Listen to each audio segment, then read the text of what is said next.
Selamat jumpa kembali di Gereja Santo Yusuf Pekerja Mertoyudan. Berkah dalam. Kali ini saya akan menyampaikan tentang sakramen inisiasi baptis.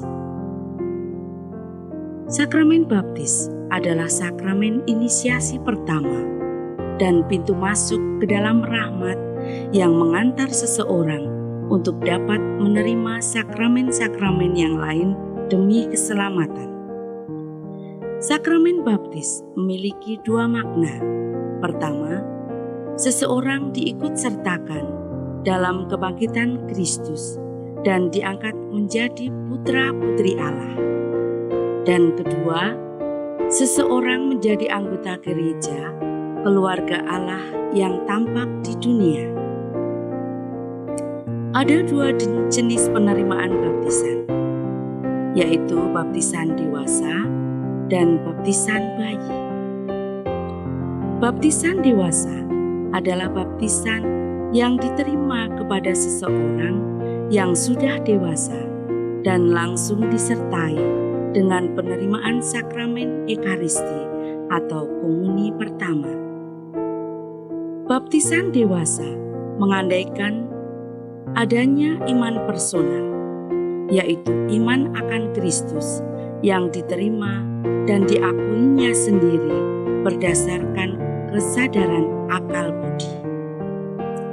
Iman personal inilah yang menjadi dasar baginya untuk layak dan pantas menerima tubuh dan darah Kristus. Berbeda dengan baptisan dewasa, baptisan bayi tidak langsung disertai dengan penerimaan komuni pertama. Karena baptisan bayi atau anak-anak belum mempunyai iman personal.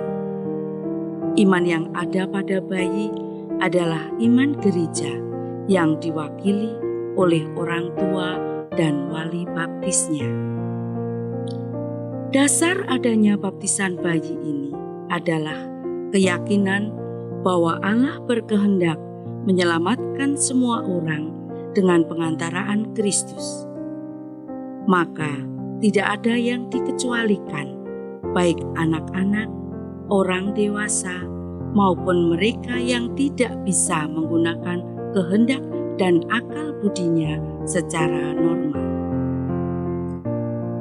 Pada baptisan dewasa, karena pengandaian adanya iman personal, maka proses inisiasi dalam sakramen baptis dewasa dilaksanakan melalui masa pembinaan yang panjang, yaitu 4 masa dan 3 tahap yang meliputi masa 1, yaitu masa prakatekumenat, yaitu masa yang menampung para simpatisan, menjernihkan motivasi, dan memperkenalkan Kristus kepada para simpatisan.